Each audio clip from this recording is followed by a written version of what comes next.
Welcome to the Buy Box Bandits podcast.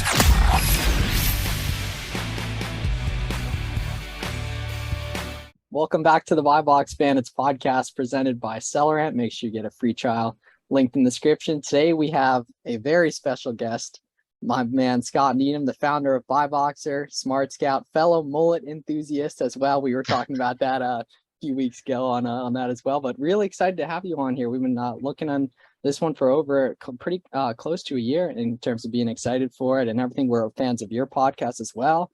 Listened to it a lot, especially last year and everything. So thanks for joining us. Hey, thank you guys. Yeah. Amazon is a fun space and there's always more to learn. Completely agreed and everything. So we all know BuyBoxer and SmartScout as these super successful companies and everything, but we'd love to learn a little bit about your origin story in terms of getting into all this and everything to, what you're up to now. Yeah. My story is a little bit, I actually just was studied computer science, got a master's degree. And the last thing I'd ever thought I would do was go back to the family businesses that I grew up working in. I worked at it's called the book table. It's just a small, they have gifts and toys and books and stuff, like one of those trinket stores. And I didn't want to do anything about that. I wanted to go into big tech. I had an internship with Qualcomm. They do cell phone chips. That's where I thought I had interviewed with the Googles and the Facebooks. But when I saw my brother selling on Amazon, I don't know, my wheels got turning for a lot of reasons. And so actually about 10 years ago, I begged him, I was like, hey, let me be a partner. Let's go. Because at that time there was zero software tools. There were repricers. That was it. That was all that was around, was repricers. And if I knew then what I know now about the community, the tools, obviously I would have done a different business model, but we grew our reselling business. I joined him and just built tools to help us in our wholesale business, where we only had 300-400 products, but it would take hours and hours and hours to create a purchase order on the profitable products. And so I came in and connected with the API and built a solution that allowed us to create a purchase order in seconds. So that's kind of my story that got me into it. A brother who took a family store to start selling some of that product on Amazon. And I came in as a software developer, and that's what I've been doing since. Is he still involved with the business? I wish he was a little bit more involved. He's emotionally checked out. It's for many reasons, but that's why I kind of started doing some of my own ventures. SmartScout's just me. Whereas we're still, partners on BuyBoxer, and it's churning, it's doing its thing. He, just did a lot of the buying and the relationships, and we kind of just put it on autopilot. I don't recommend that. Yeah. So before we hit record, we were talking about obviously how this community is super tight knit, and a lot of people look up to you and your business and kind of what you guys have going on. But for the viewers listening, kind of put it into perspective, right? Obviously your business is massive. What are some of the key things that have allowed you to get there? I'm jealous of a lot of other people's businesses. So we're not the only ones out there. I see there's so many ways to succeed on Amazon, and but we scaled it. So, that's what software allowed us to do. And, starting to delegate, I would say by 2016, we were doing about 40 to 50 million a year on Amazon. That's after, expanding warehouses once, twice, 3 times.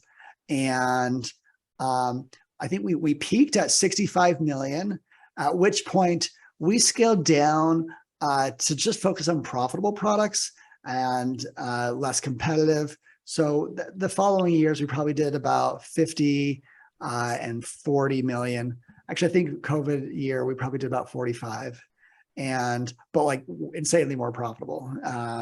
So, it's, yeah, that's the business. It has, at one point it was probably like, according to seller ratings, it was like number 6 or 7 top Amazon seller. And we're not there now, especially with the big outfits that got a lot of fundraising. Is that something you notice with other large wholesalers when they start scaling up very aggressively, the margins can begin to suffer? Yes.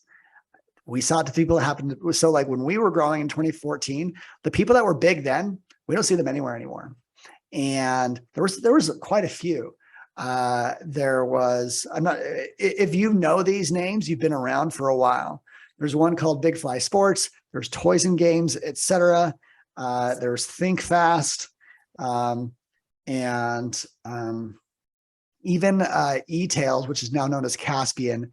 They kind of like ballooned with some investment. They were actually acquired, and then they've kind of shrunk down a little bit again to like be like, get your eyes on the prize, just be profitable. Mm-hmm. And I would say there's a few reasons why I see this. Sometimes they just make mistakes. A mistake would be going head to head against Amazon and going deep in that and feeling like you can win on a long-term thing. Like I saw E-Tails, we knew they were buying hundreds of units on products against Amazon on top selling toys. And like, you're just going to lose. And then I will say that there's some operational inefficiencies about growing. You have a lot of pressures to spend more on overhead.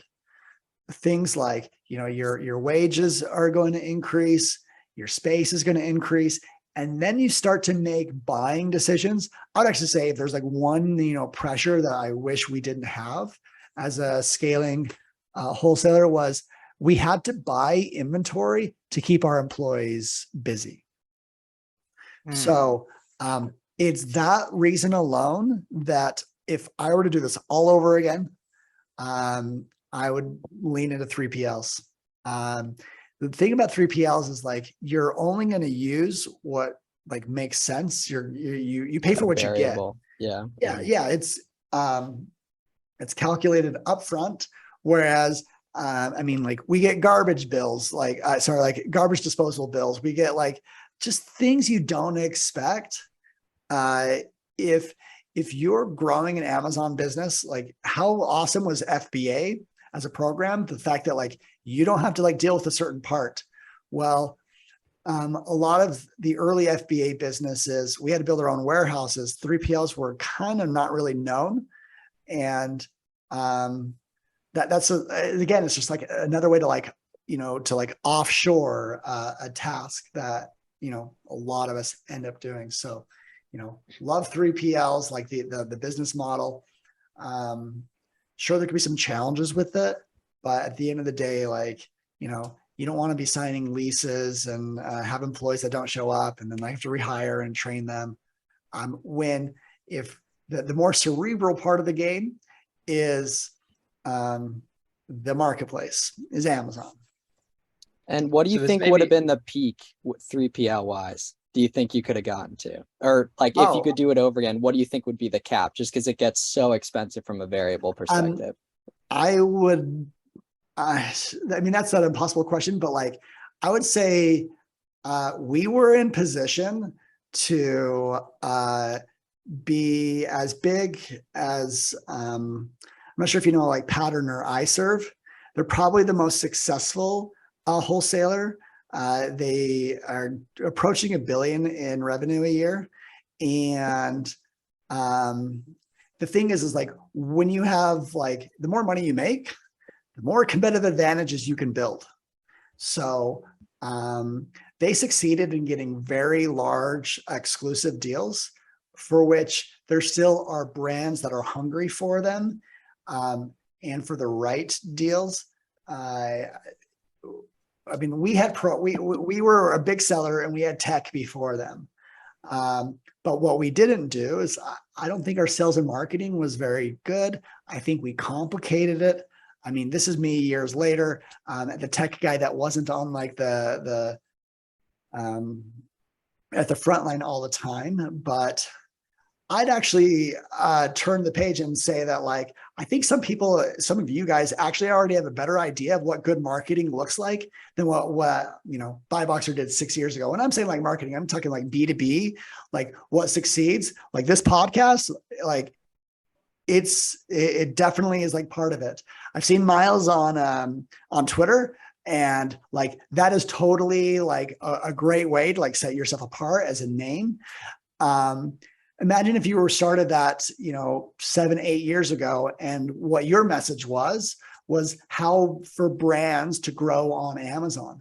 If you did that 6 or 7 years ago, you know what, you would have had a niche, and you could actually create inbound to you, people coming to you looking for solutions, as opposed to us. We were like, reaching out to brands for exclusives. That's kind of one way that I would do things a little bit differently. Shoot, I mean, I think I didn't answer the question, but is $1 billion seller like possible? Absolutely. Every day, all day, I believe in that. So this also may be kind of a difficult answer, but in terms of if you had to do it all over again, what do you think that sweet spot is in terms of, from a margin perspective, in terms of taking on that low hanging fruit and also keeping your margin at like a sustainable, profitable piece?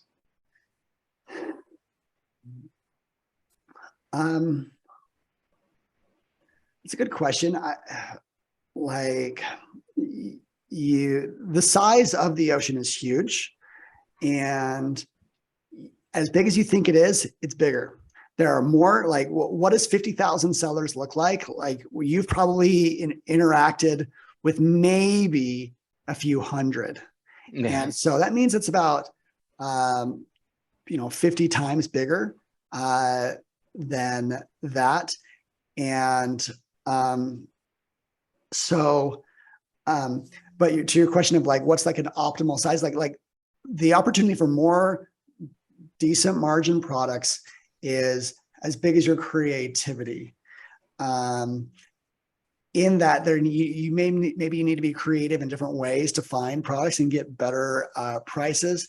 That could be expanding into a different business model. That's why I'm like saying like words like infinite, is that if you're willing to like, say if you're in arbitrage, you're willing to like, do some wholesale deals. But if you do wholesale, then all of a sudden you have to like think a little bit differently.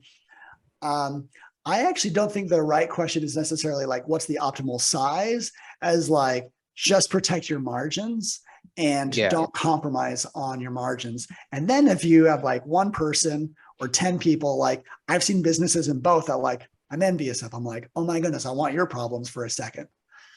Yeah, I mean, there's always going to be products that maybe are a couple margin points less that you want to take on, but there's got to be some sort of floor in terms of, all right, well, that's probably too low for me to sustainably continue to operate at.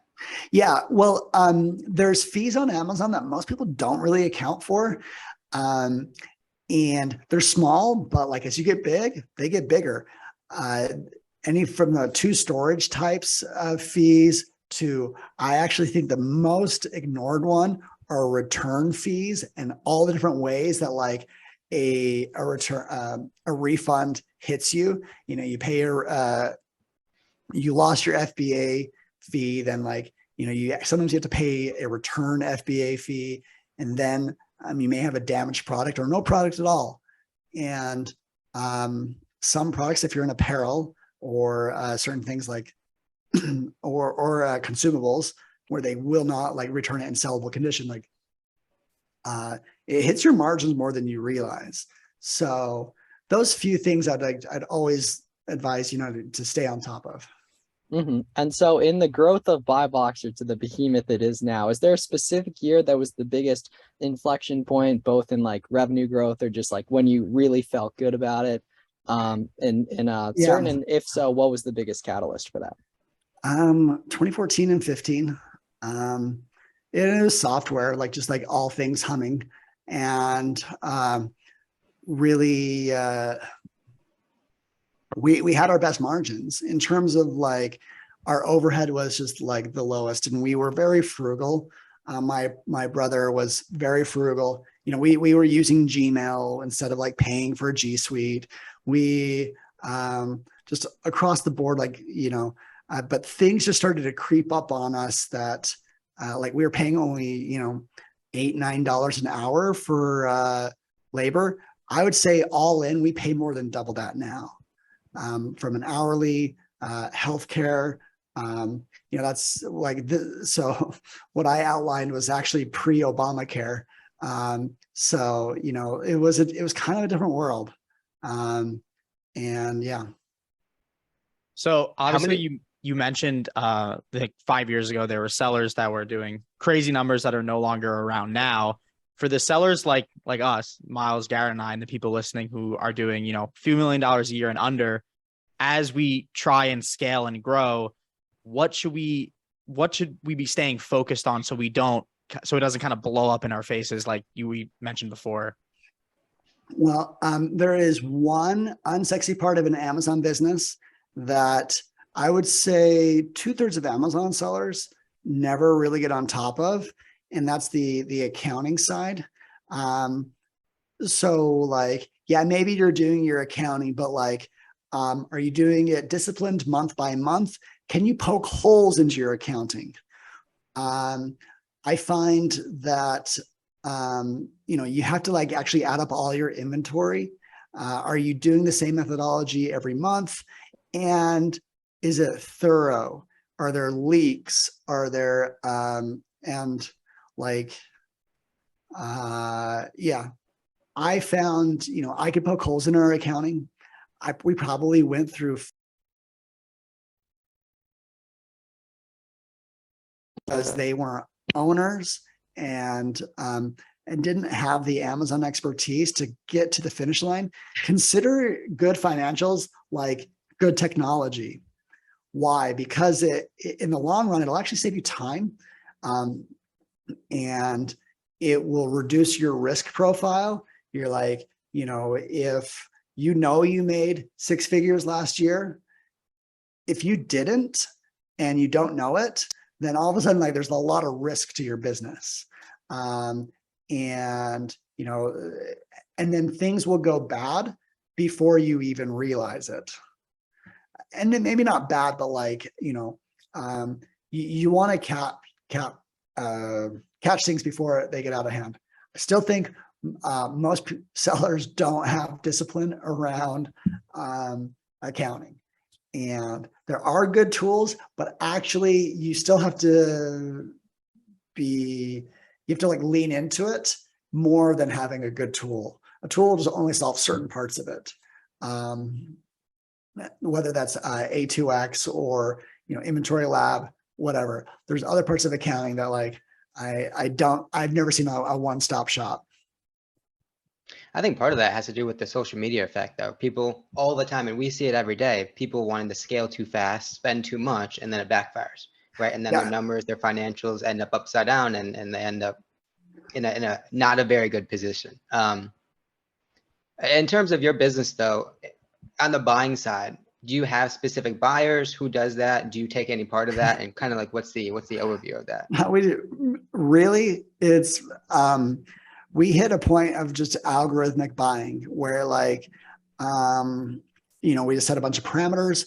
Our systems like, you know, update the profit margins and our wholesale prices and like, and just it chooses yes or no. And then like we choose how much inventory. That generally is for the first time purchase. And then after that, what we look at as like our source of truth is more our selling history. To be like, did we make money off of that? And what was our sell through? Don't look at anything else other than like that. I built tools to like, you know, track how many Amazon sellers, what's their inventory levels, count that all up, figure things out. And I did better just by simplifying it and just looking at us. So, sorry, our own sell through. And then so Garrett, Danny and I, we kind of all got into it like 2-3 years ago, and we've kind of been in the social media game like since the ground up. But what inspired you, being that you were already super successful prior to getting into the personal brand stuff, to get into that? And when did you get into it? To the social media side? Yeah, personal brand, podcast, I mean, different stuff. Yeah. The most transparent reason was, well, this was a little bit of curiosity. I did a Reddit Ask Me Anything early 2019. And I did it to see if there would be like, I came up like, hey, I've been like a software developer. I know that like there's some good questions that people might want to know if they want to build tools, like ask me anything. And I did learn a lot from that, but at that time we were building a reimbursement tool, and I mentioned it like later on in a thread of like, questions and answers, and people like started asking me more about like, well, what is this reimbursement thing all about? And I'm sure you guys have heard, if you use FBA, 3 years ago is still kind of unknown. We came across it actually like 6 years ago. So that's what inspired my brother to just spin off a services business. So finding the power of like, leaning into social media, that post brought in more clients for just like an off the cuff mention than like, a few months of, selling. And that got me creative of like, okay, what more can I do? I loved it. It was a new skill that I had not, ever used. And so then I launched a podcast, and then I, got active on Instagram and just like made a lot of good connections. But we actually ended up selling that business in 2019 after like 4 or 5 months. So, but it taught me the power that like, it taught me the power of like what a good audience can bring you. And so I probably carried on another year with the podcast without anything to offer, nothing really. Like I wasn't making a lot of money. If anything, I was like burning money and time. But I just knew that like, okay, an audience is powerful. Making good connections is powerful. So then I was like, well, 9 months into that, like having nothing, I was like, well, I got to do something. And my natural inclination is like, well, like I do software better than anything else. So I tried to actually use our inventory management system to like sell that. That didn't take off. It was just hard. It's hard to teach a complicated system. And so then I was like, well, I just took one idea that was inside of our inventory manager, and that actually became SmartScout. So, and here's the power of an audience is like, the day that I launched SmartScout, we had 75 trials, or actually, no, sorry, we didn't have a trial back then. We had 75 paying users on day one. So, any type of like business, there's certainly, if you're in the community that you want to sell, you're just going to do a little bit better. I thoroughly believe that. And it's kind of like spoiled me. Like I always want to do like, I'm never going to do like some B2B stuff. Like you just got to like lean into that community and just start talking. Even if you're not the smartest person, there is a role for the curious journalist, that just asks smart people questions. So sometimes I get to play that role. I get to play the curious guy and just like ask a lot of questions. You're speaking Miles's language right now. Yeah, literally. He's been salivating with you. That's such a good point. Yeah, because one, it's free to do, right? Yeah. It gets you in the information flow. It gets stuff coming to you, right? When naturally in life we have to go look for stuff, right? But when you're finding the people that you think like, right? You're getting positively indoctrinated on stuff. Such a fan of that. It's completely free to do. Like it's complete. It doesn't cost a dime. The best book that I've ever read that like kind of hits this, maybe you already know it, but it's Russell Brunson's Traffic Secrets. Oh yeah, got it right over here. Of course. I mean, I have a hard time reading his books more than 15 pages without getting like amped up of like, oh, I want to go do stuff. But the simple idea is in any little industry, there's 100 people that like are also embedded and they're doing their own thing, and like they are the key players. And so when I read that, like I've just like set out to like keep finding more people where we can like find a way to like joint collaborate, and share ideas, swap audiences.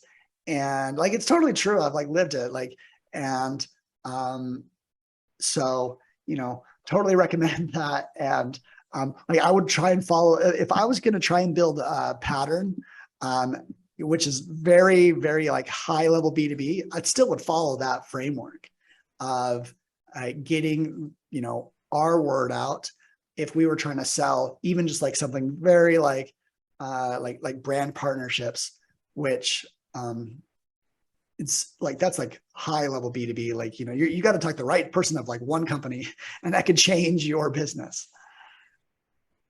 So for the viewers that don't know, give us the overview of SmartScout and like kind of key us into the power that it has. Yeah. So I'll tell like really like this is the true idea where it came from. So Amazon had a small and light program, still have it, but in 2017 it hit a sweet spot where they gave it the Prime badge, and so you could win the buy box, and they had a cap of $15. Products had to be under $15. Now it's like it was $7. Now it's like $8 or $9. I think it's 10. I think it's 10. It's 10 now. Oh, Yeah. it's at 10. Yeah. Well, that kind of killed it for us. We were much more in like the 10 space. We could lean into it again right now, but like we kind of just like, so we were just like, it was an awesome program. We were really early to like lean into it. I built some like tools that just like, that kind of reverse engineered. So we could like build a ton of like SKUs that were small and light, because it saved an extra $1 on FBA fees. Well, if you could beat everyone by $1, you could sell a lot of units. And actually by design, these products, like they're actually easy to ship in bulk. Like a lot of them are just like really small little guys. And, you can ship out a few thousand much quicker into FBA. So like they have a lot of good things going for it. Well, we were looking for more profitable small and light. So I took the Keepa API and just kind of built out a map of Amazon, every single brand, and organized it by categories, and found out, okay, which brands here have the like small and light opportunities. So that was it. It was just to look for like small and light across every brand on Amazon. It was kind of like the first time I'd ever seen that. And I knew it was like really interesting. I was like, oh, okay, there's something here. I actually kind of put it on the shelf for like 2 years. We did use it internally for, prospecting. But when I was building out SmartScout, I was like, I just want to build something that's like a little bit unique, a spin on what's actually out there. And so this like quote unquote map of Amazon is kind of like what it started out as, what we launched in 2020. So really what it is as like Jungle Scout is to like product research, SmartScout is to like market research. So we are tracking like brands and sellers and tracking a lot of different data points on them. And then we allow you to feel like that you have them at your fingertips with like filters. So you could find the brands and the products that like make the most sense for you. And that's kind of where we started. And, so the big players in the software world are Jungle Scout and Helium 10. They're probably the two that have achieved scale. But let's say that that's a disadvantage to them, that they're that big. And I can argue that it is a disadvantage. They started 6 years ago and probably haven't innovated themselves into a better solution. They probably have kept their core and then just carried on. Well, that leaves space for smaller, newer softwares to just look at them, learn from them, and then improve on it. And so every kind of little tool that we build, I look at, see what they've done. And I'm like, well, like, I think there's more meat on the bone here. There's more ways to help Amazon sellers. And so that just rolls into SmartScout. And I'll kid you not, like literally a month ago, I had someone on the podcast. He said an interesting idea. I was like, okay, we're going to build that. And it's kind of like we know those rank trackers where you could like track organic ranks. Well, I want to turn into like a rank maker where like you put your advertising data next to your the rank tracker and just like see if your advertising actually creates an outcome. Not sure why anyone hasn't like done it just quite that way, but we're going after it. So yeah, that was a long-winded answer. It's where I spend most of my time, and I enjoy it a lot. What would you say you're more proud of, SmartScout or your Amazon business BuyBoxer that you built? That's a good question. I mean, BuyBoxer changed my life because that's when I could start working from home. So SmartScout's a little bit of the same with what I've been doing from a technical perspective. But like becoming an entrepreneur, becoming your own boss, I would say is probably more transformative. And so, you know, if someone had a choice of like, you know, like one business or the others, BuyBoxer or SmartScout, I'd say like either one, just, you know, dip your toe into entrepreneurship. And here's a little bit why. So my favorite podcast that I listen to, I just totally deep dived into it. It's called My First Million. I knew you were going to say it. I knew you were going to say it. Knew it. Well, like, one of the reasons I love it is like, it's one of the few entrepreneurship that like, just like could care less about politics. I love them for it. Because the other ones, they're rich already. They're super rich already. Yeah. And, but he was just on one, like, you know, one of his smaller episodes or like one small point he made that really stuck with me was that, yeah, a lot of entrepreneurs fail. A lot of businesses fail, but the entrepreneurs, the people that have been at it for a significant amount of time, let's say 10 years, 15 years, 20 years, maybe the first 3 ideas didn't succeed, but like, their skills as an entrepreneur, as a business builder, actually starts to make their success approach 100%. Like they are 100% going to find something that like works. And they're actually examples of it. The 2 hosts of the podcast, yeah, they've exited their own businesses, but they both have like started other things, and they know enough that like any idea that they're going to do, it's going to achieve the outcome that they're going for, because they have some very important building blocks and like in what makes a successful business. They understand marketing really well. They understand how to sell and write really well, like write copy that sells. So once you pick up those tools, your likelihood of achieving, you know, let's just say success as a 7-figure outcome starts to approach 100% chance. If you stick it long enough, and you really get better at it, you know, I still believe that. Like, I think it was like, I thought it was just so cool to hear it. And it starts to make me look at my friends that like stick with their job as like, as the dumb ones, not necessarily dumb, but like they're just missing an opportunity. And, you know, I hear them complain about, unfortunately, none of my best friends are going to listen to this podcast. You know, they have their comfy $60,000 a year jobs, but you know, I hear them complain about it, and I'm like, there's another way. Yeah, like, yeah, we always talk about how the best money you ever make is like 10K a month, like just 6 figures, right? Especially like we've, you know, last 18 months or whatever started getting it. It's like the best money you ever make, and I told so many people say that like on Twitter. I completely agree. You're on it. Yeah. Definitely. And then in terms of like the person who DMs you on Instagram, like says, how do I get going? Right. Is it wholesale? Is it your first couple sales with RA? Like, what do you think is the answer for them?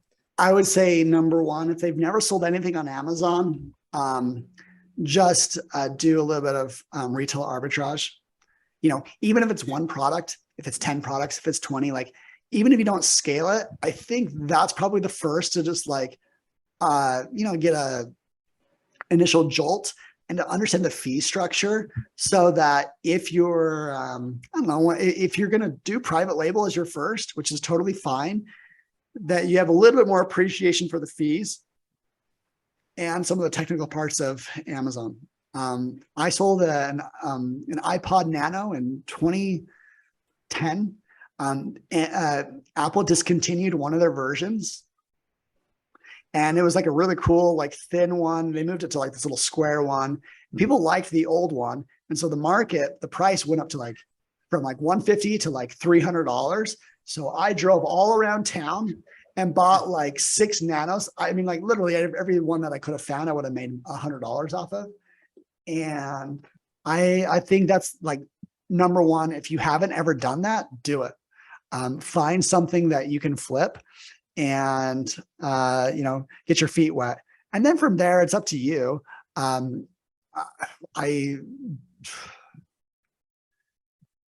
Private label requires the most patience and like, it's kind of a binary like success. I'm sure people can like refute me on that one, but like,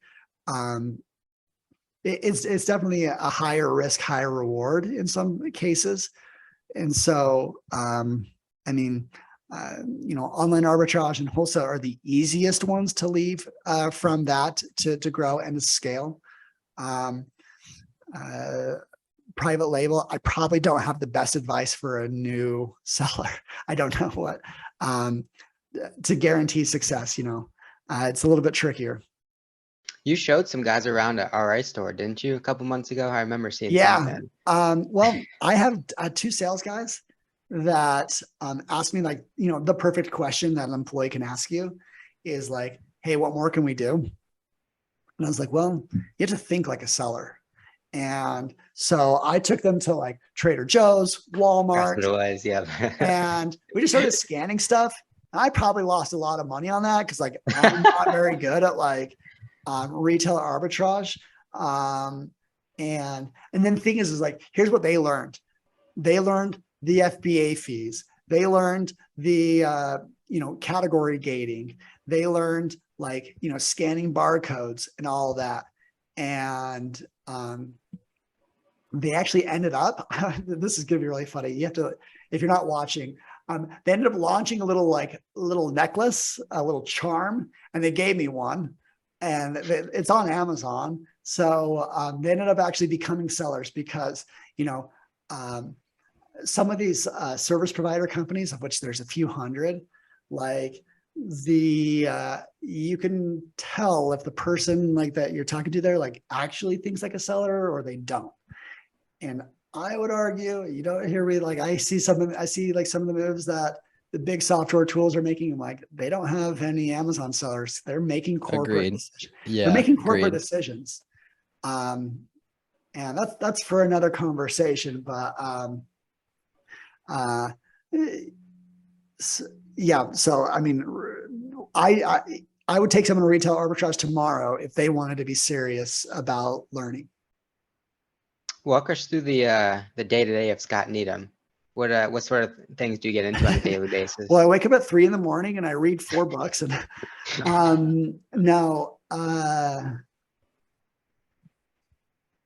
well, I'm lucky if I get to put in 8 hours of work as a new dad as of 3 months, but I try and stay on top of a few different businesses. I probably have 2 or 3 meetings a day, and I spend some time, learning, and I spend some time, doing things that would probably be akin to marketing, creating content and meeting with people, ideas, brainstorming, kind of all like every day kind of blends into a different combination of that. There's no like one day I set and do this, but it's like, where can I make a difference tomorrow? And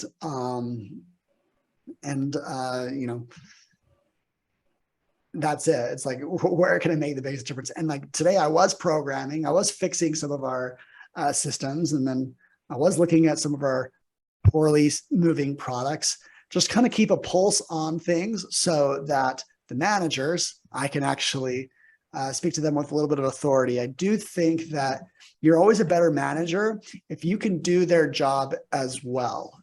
And I'm sure there's like, there's companies that are way more complicated than like what I do, but I just lead a little bit better when I know what success looks like for them. So I definitely spend time in the trenches and in different parts. But my favorite is actually like writing, like, you know, I got a newsletter and like creating content and telling a story. Is a lot of fun. As we were talking about, one thing that we wanted to feature was the top sellers in every single state. And because I've read, you know, good marketing books, I have an idea of like, well, you know, you got to write a good hook. In the first 2 sentences, you got to capture people's attention to talk about like, why is this seller in Alaska interesting? And we're just going to feature that, maybe throw it on TikTok so yeah. When was the last time you prepped a product? Good question. So even when I did this, I went out of my way to like prep the product to learn. Did I do any of that? Okay, truly prepped a product for BuyBoxer would probably be like 2018. For Upstreet, I moved around. Oh, no. 2020. We, during COVID, we had a huge, we sold way too many products of a bee repellent. And this was going to like get our account shut down because this was after their grace period. I think it was after their grace period of cancellations or whatever. So I had to go. And you know, they have deadlines. They have a 24-hour deadline. And I realized it that morning, and I had to go to Lowe's and Walmart and order and buy like, you know, 100 units. And we had to prep and ship that out that day. And we did it. So like that our account didn't get like, you know, too many cancellations and suspensions and whatnot. But I led that charge because that's such a funny thing. Yeah. That's funny. Dan, you got a question? Going back to the managers, what are you looking for when you're hiring employees or managers for your company?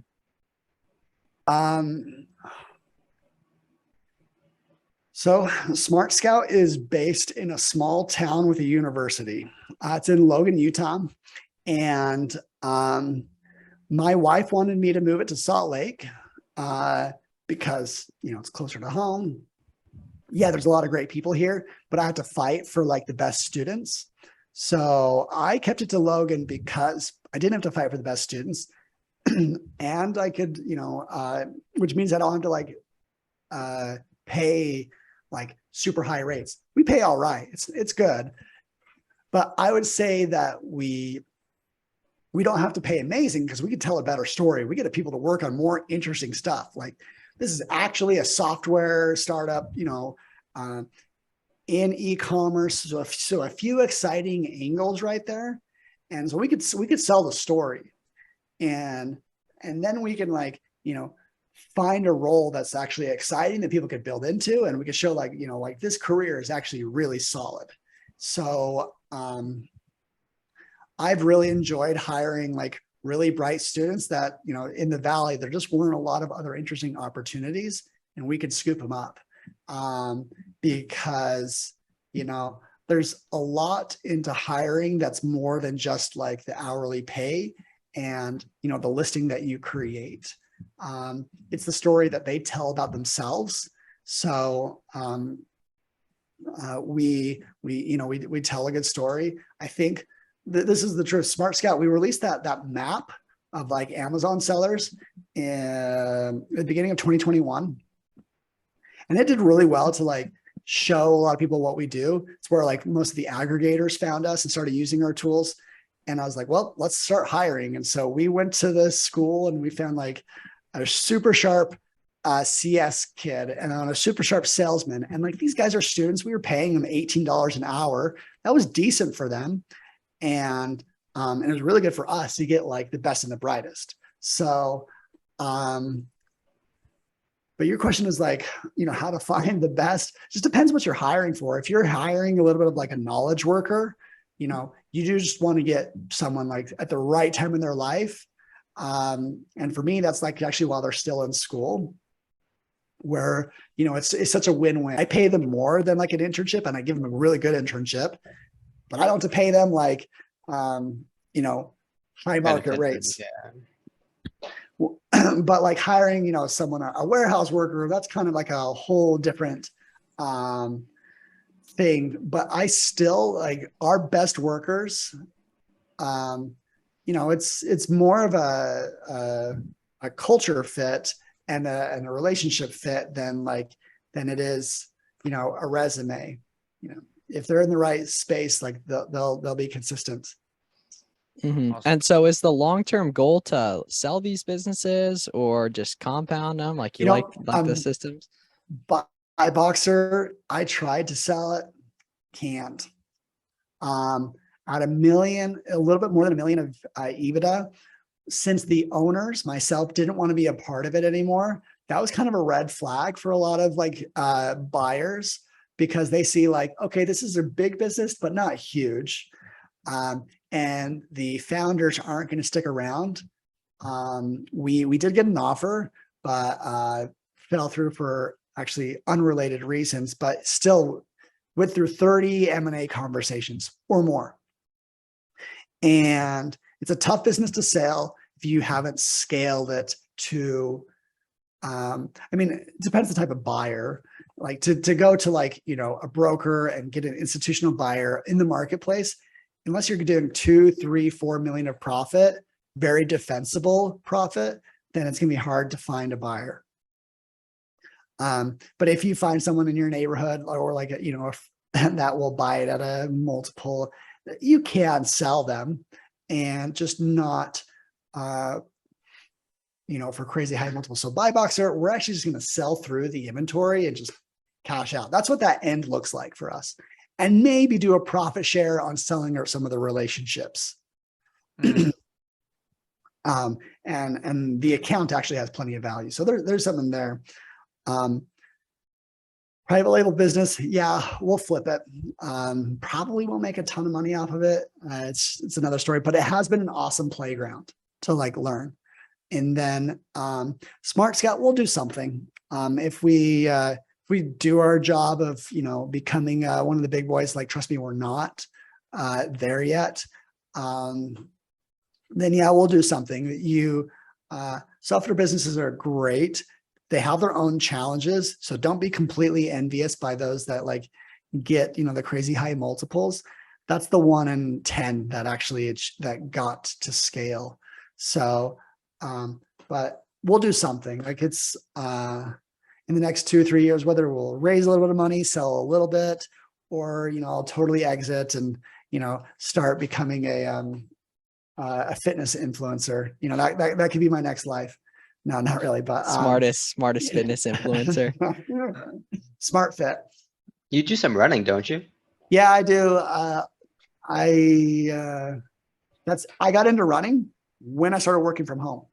So when I say it changed my life, it's more than just feeling free, but it's also just working on your own motivation and then getting outside as a choice. So, running kind of became that outlet for me. And, I'm a little bit tied down now, starting a family, but what I dream about in the middle of the night is trails that I've done in the past or that I want to do again. So it's a lot of fun. What's the next race on the calendar? I'm doing a half Ironman in Arizona in 1 month. Sweet. Sounds good. Yeah, absolutely. So we really appreciate you coming on, Scott. Do you want to tell everyone where they can find your different entities and services? Sure. Yeah. It's I'm on Instagram at smartest seller. That's probably where I answer most of the DMs. SmartScout.com. If you want a coupon, let's see, Smart Podcast 15, that will get you 15% off any. I think that's mainly it. You could always just email me at scott@smartscout.com. Ask me questions there. If it's a good question, I love answering it. So.